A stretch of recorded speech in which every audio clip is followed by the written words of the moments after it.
bagaimana sosialisasinya jenengan dan kawan-kawan memberi pemahaman atau memberi semacam pendidikan diklat tertentu dengan penanganan seperti itu mungkin. Oke, siap. Jadi gini, kalau tentang himbauan memang di LPBI itu kan juga punya medsos. Oh, Ya kan, ada Twitter, ada IG, ada Facebook. Jadi setiap kegiatan kita itu selalu kita siarkan.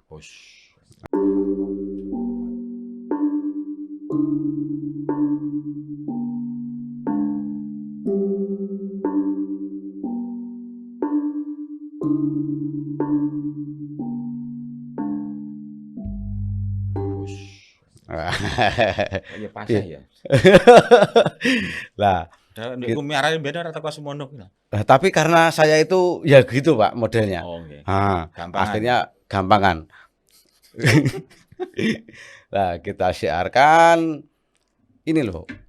Ayo kita lestarikan Bumi Ponorogo. Kita hijaukan Bumi Ponorogo. Lah, kita hijaukan Bumi Ponorogo itu kita lakukan setiap kali mungkin durasi dari kita sudah mengupload 1 bulan, kita upload lagi, dan foto-foto yang kita ambil dari foto-foto kegiatan kita. Jadi dari relawan LPBI sendiri kita siarnya seperti itu. Lah kalau dari pemerintah saya yakin pemerintah juga memberikan himbauan. Cuman memang kalau seperti yang jenengan sampaikan bendi dan lain sebagainya ya memang belum dilakukan. Dan itu juga bisa dilakukan. Itu memang nanti bagaimana pemerintah menyikapi masyarakatku iki lho ben seperti ini bagaimana biar mereka peduli lingkungan, terus tidak membuang sampah sembarangan. Memang perlu disosialisasikan. Sebenarnya itu sudah ada pelajaran dari TK, SD sudah diajarkan seperti itu. Tapi karena ya itu tadi mereka tidak berkecimpung di dunia itu, terus akhirnya ya mereka ya kalau sampah saya yakin orang Ponorogo sudah banyak yang melakukan sesuai anjuran pemerintah membuang sampah di tempat sampah, atau mungkin ada di kelurahan-kelurahan sekarang sudah ada tukang sampah yang ngambilin di rumah-rumah warga. Tapi tentang penebangan pohon yang mungkin berada di depan rumah. Jadi gini, saya tuh pengen di Ponorogo itu satu rumah nanam 1 pohon. 1 saja dulu. Tapi kalau yang lahannya banyak silakan. Ayo kita hijaukan ben Ponorogo itu sejuk, asri, menak untuk jadi tempat hunian, tempat tinggal. Dulu kita enggak, suasana di Ponorogo itu kan asri, enggak terlalu panas seperti sekarang. Nah itu ya kita siarnya ya dengan lewat medsos. Nah kalau kebetulan kita mendapatkan undangan dari mungkin sekolah, dari desa-desa untuk memberikan mitigasi bencana tertentu, itu kita siap untuk memberikan edukasi, sosialisasi tentang mitigasi bencana ataupun tentang lingkungan. Jadi kalau mitigasi bencana kan berarti kita memberikan kepada masyarakat bahwasanya memberikan edukasi tentang ayo biar tidak terjadi banjir. Nah ini banjir di Ponorogo itu sekarang punya masalah baru, bukan baru sebenarnya, tapi masa kecil saya kan tidak pernah dengar banjir. Banjir itu saya dengar ya 2007 langsung gede.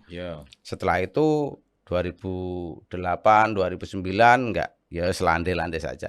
Tapi sekarang kan setiap tahun ada banjir. 2015 ya itu banjir terus kan Ponorogo. Alhamdulillah ada langganan itu. Lah, kalau dulu kan banjir itu istilah orang, lurah banjir. Sudah punya langganan kan enak nanti kan. Jadi ada yang mengatakan Ponorogo kira banjir, banyu liwat, air menggenang. Engko lak ya sadewe, repot iki. Lah nek sate 3 dino kan ya juga merepotkan masyarakat. Lah, harusnya kalau terjadi hujan yang sangat besar, air itu bisa mengalir. Lah, kenapa kok jadi seperti itu Ponorogo? Ya salah satunya disadari atau tidak, bahkan ada yang gak sadar sama sekali. Goro-goro pohon ditebangi, alah omong bros. Ada yang bicara seperti itu.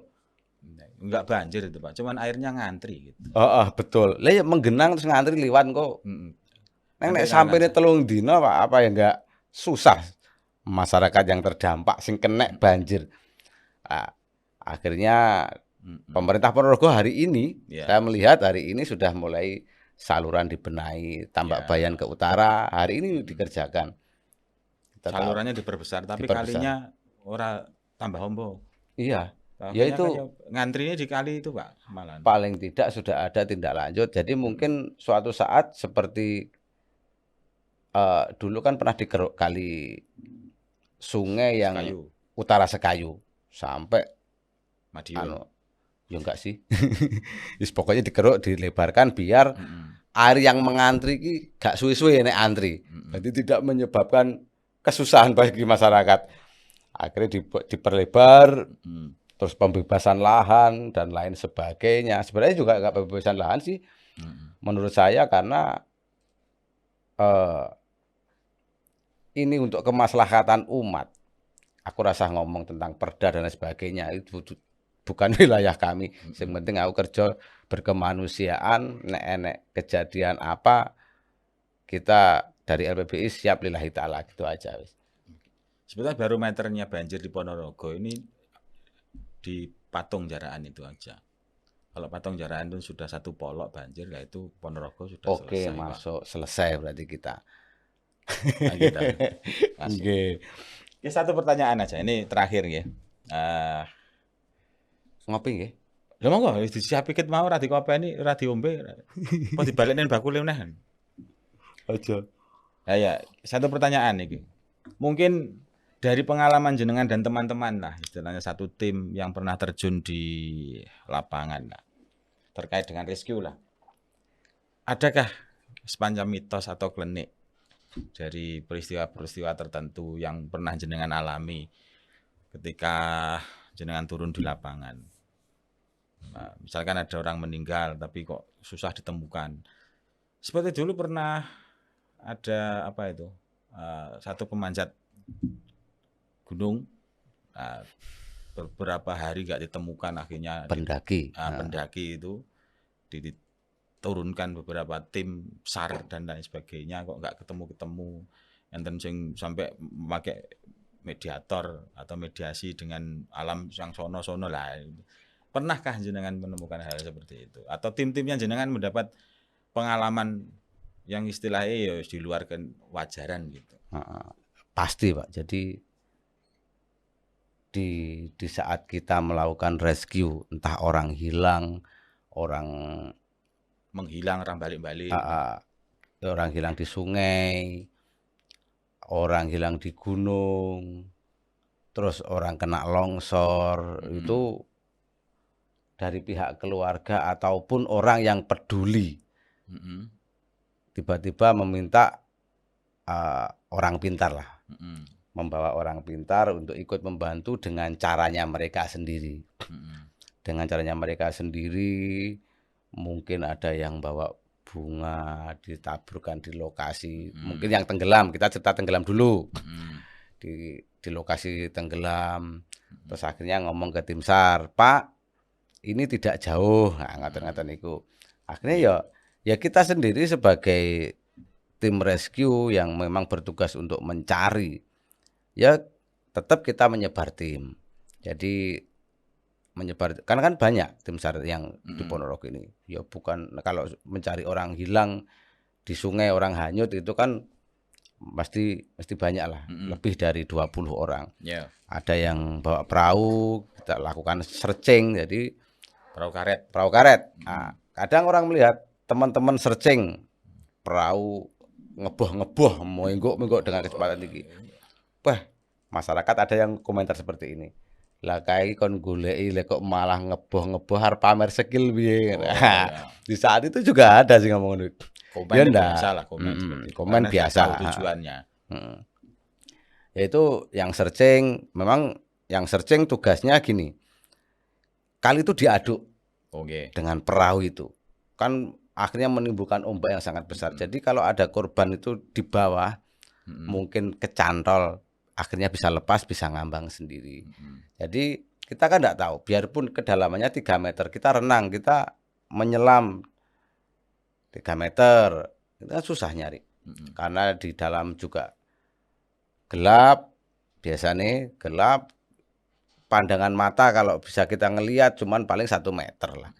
Kalau di sungai 1 meter kan juga susah. Nah, di saat itu dengan searching seperti itu korban bisa muncul. Itu kalau masih di lokasi kan ya namanya sungai kan mengalir. Ya. Kadang sampai jauh, mengalir sampai jauh lah. Sampai Bengawan Solo ya. Nah, di saat itu biasanya Bavin itu, Pak. Para kleniker, iya kan? Para kleniker, wah, kadang ngomongnya juga seperti itu.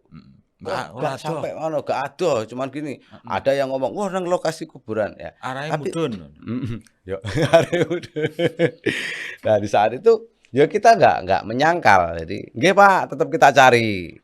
Artinya apapun pendapat mereka, kita praktisi-praktisi alam-alam seperti itu ya diterima saja. Diterima, juga ditugaskan orang untuk mencari di sekitar situ. Karena satu juga untuk menghormati, dan siapa tahu juga memang betul.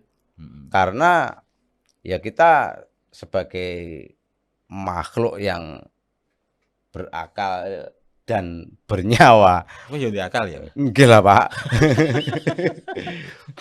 Itu ya kita tidak boleh mengesampingkan hal seperti itu. Karena hal gaib itu memang ada, cuman kita sendiri istilahnya kalau dalam hal mencari korban hilang seperti itu kan juga berusaha, ikhtiar, berusaha, kita juga berdoa. Dalam hati teman-teman waktu kita mau pencarian juga kita doa bersama, minta kepada Tuhan bahwasanya semoga cepat diketemukan. Nah, kalau orang yang sifatnya klenik, mereka menunjukkan, mereka juga mencari dengan metode mereka sendiri, dengan mungkin bakar dupa, dengan ini. Ya tetap kita tidak menyangkal. Loh, logikanya nggak seperti itu Pak. Kita nggak akan bilang gitu kepada mereka. Karena apa? Ya namanya kita mencari. Dan kemungkinan itu kan selalu ada. Mungkin cari dukun ke sini, cari orang pintar ke sini. Bukan dukun ya, orang pintar lah maksud saya. Ya kita tim yang kita secara pemetaan, oh airnya tenang, nggak terlalu kencang, berarti korban tidak terlalu jauh. Ini tetap kita cari di sini. Jadi kita tetap memperkirakan, semua dipetakan, diperkirakan derajat juga dan sebagainya itu dipetakan oleh teman-teman yang di bidangnya yang bisa menghitung. Nah, terus kalau ada orang dari ya ini si ketua regu dan ru ini akan menugaskan orang sesuai yang diarahkan. Oh, siapa yang diperintah tinggal? Oh, Mas Bope. Kebetulan kalau mungkin saya, Mas Bope ke sana. Tolong dicek, ya dicari sekitarnya. Kalau enggak ketemu ya gimana lagi? Nanti kembali. Nah, setelah istirahat kembali bersama kita akan evaluasi. Evaluasi itu fungsinya apa? Jadi ada yang mencari di sini, di sini, di sini. Nah, di lokasi saya kebetulan yang ditunjukkan oleh orang pintar tadi. Nah, evaluasi dari komandan regu kepada saya, tadi bagaimana hasilnya? Apakah ada kemungkinan Mas Bope? Oh gini Pak, ini saya sudah mengubek-ngubek ya kan? Oh ya. Wes diubek-ubek kita cari kita ini, memang belum, kita nggak ada tanda-tanda di situ. Kita juga sampai masuk ke air, tidak ada. Jadi ya mungkin masih di sini atau ya tetap besok renkonnya bagaimana, ya kan?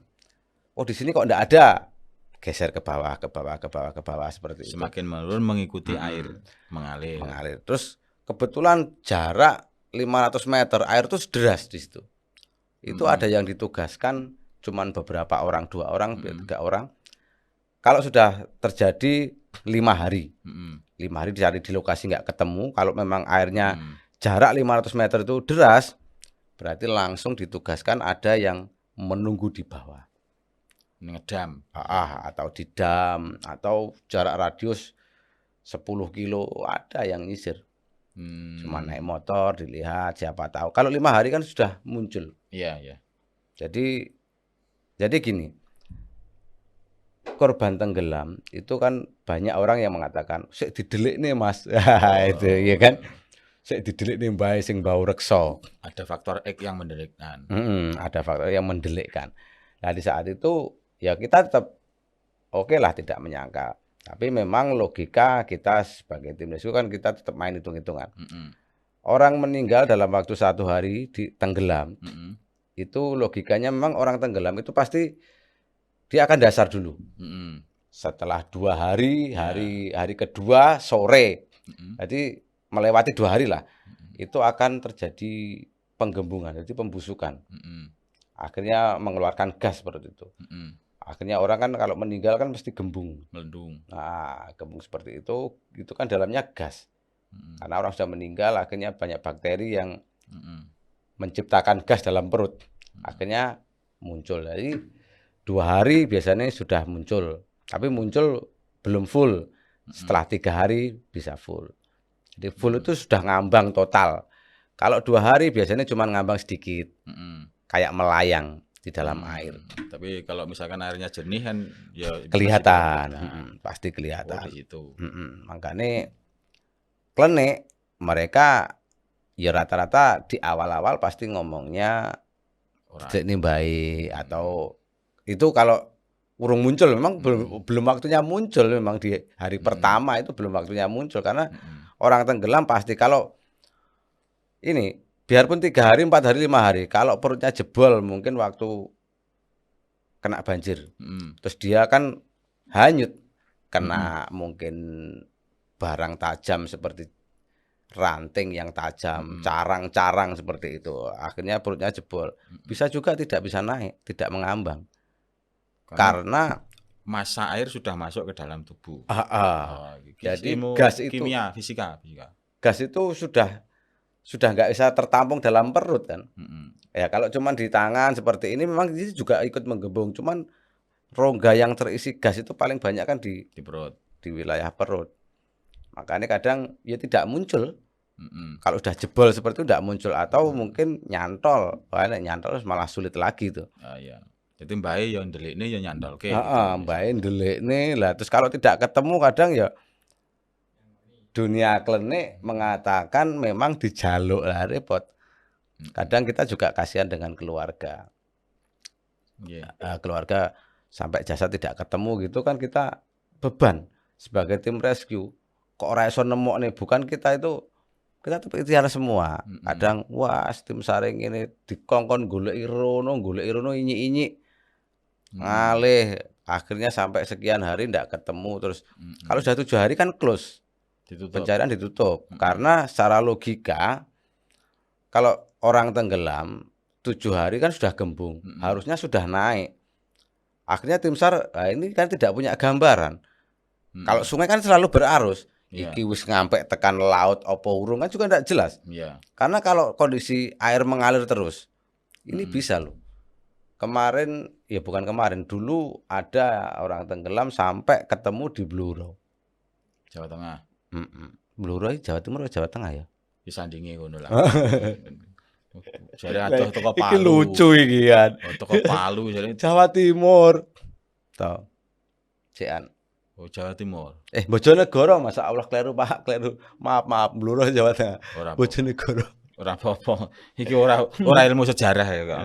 Lah di saat itu sampai sana dalam waktu 3 jam. 4 jam lah. Jadi hanyut kelihatan. Itu ketemu di Madiun. Oh, kayak Kamboja itu loh kelihatan. Cuma enggak bisa diangkat karena memang waktu itu banjir dan jalan terus kan. Dan itu malam kondisinya. Akhirnya berhenti di dam di Bojonegoro sana. Waktu musim penghujan. Jadi ya makanya kenapa setiap ada pencarian pasti kita tidak menutup kemungkinan kalau sudah sekian hari si korban itu harusnya mengapung, kok nggak pernah mengapung gitu loh. Itu berarti bisa jadi nyantol, carang atau kejepit batu atau ya itu sudah sobek, itu nggak naik soalnya perut sudah sobek. Ya artinya kan dari berbagai pengalaman itu ada yang menggunakan metode tim SAR, metode ilmiah dan ada yang menggunakan metode ghairu ilmiah yang Betul. tidak ilmiah. Seperti klinik itu kan sendiri kan jadi satu metode. Klinik itu sendiri kan dari dua bahasa, dari istilah satu klan golongan X itu kan yang belum tentu. Nah, makanya klinik itu kan klan X, golongan sing urung ada ilmiahnya itu klinik. Jadi metode. Nah, seperti itu. Metode juga. Dan tidak menutup kemungkinan dari tim SARA sendiri dan para praktisi-praktisi yang berhubungan dengan itu kan juga bisa berkolaborasi. Iya. Mungkin saja Iya, bisa pasti menemukan. Itu. Kebanyakan seperti itu. Jadi faktor iki karo iki digabungkan. Walaupun secara akal awake dhewe kan urusannya karo akal misalnya. Iya. Ora masuk akal lah. Masuk akal lah. Wong didelikne kok mbae nyapo lah. Nek seneng nih seneng sangoni ya ayah bodoh. Itu maksudku sing tak seneng iki. Nah, itu nggih pengalaman nggih. Nggih. Atau jenengan pernah ketemu kok eneng sing nangis tapi kok ora eneng wujude lah seperti itu. Jadi pernah juga ada kasus kejadian seperti itu. Cuman bukan kita yang mengalami. Kita karena kita rescue, kita sudah di posko. Ini cerita dikit apa banyak? Dikit aja. Ya dikit ae lah, Bu. Ngenyang ora apa-apa. Jadi suatu saat kita pernah di dalam kegiatan pencarian itu warga mengatakan, "Mas, malam-malam itu sudah kejadian 6 hari. Di sana ada orang menangis." Itu di daerah longsor. Bukan longsor sih, apa? Di likuifaksi yang tanah bergerak itu loh. Kita waktu di Palu. Malam-malam ada warga datang ke posko, ada orang menangis. Nah, kita logika kan otomatis yang kita pakai. Sudah 6 hari, setiap hari kita sisir wilayah situ, kok ada orang menangis di situ, paling keluarganya kan ya. Cuman paling tidak, warga kan udah minta tolong bahasane, kejepit. Nah, seperti itu yang laporan. Jadi ya itu kan sudah nggak logis secara logika. Tapi kita sebagai tim rescue juga, ya malam pun kita berangkat. Kita ditugaskan beberapa orang termasuk saya untuk mencari di lokasi itu. Dari sumber suara. Kita mencari sumbernya di mana. Kan orang nggak berani ke arah tempat likuifaksi itu. Untuk jalan ke tanah itu kan takutnya kalau masih ambles kan gitu. Ya akhirnya kita kan mengambil jalur yang kita lewati setiap hari. Karena memang tanah itu masih masih labil juga. Takutnya kita juga tenggelam. Jadi di saat itu kita melewati jalur-jalur. Suaranya di mana? Tadi di sekitar sana ya kita cari sisir. Dan kita mengambil jalan yang biasa kita lewati kalau siang. Kita cari sampai mungkin 1 jam. Memang secara logika enggak ada ya, kita cuman memastikan saja. Kita panggil, "Pak, Bu," nggak ada yang ini, ya udah kita kembali ya. Akhirnya kita ngobrol ke pihak yang melaporkan tadi bahwasanya mungkin itu halusinasi atau apa. Tenanan loh, Mak. Betul, kita mendengar kan dan itu nyata, meyakinkan. Tapi kita sudah mencari dan nggak ada ya, akhirnya kita kembali balik ke posko, kita istirahat dulu, besok kita cari lagi.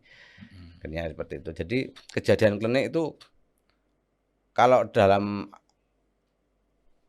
kita mengalami sing sifatnya mistis di kita habis mengambil orang dalam sumur, terus orangnya atau ngimpeni kita, kalau ngimpi enggak sih.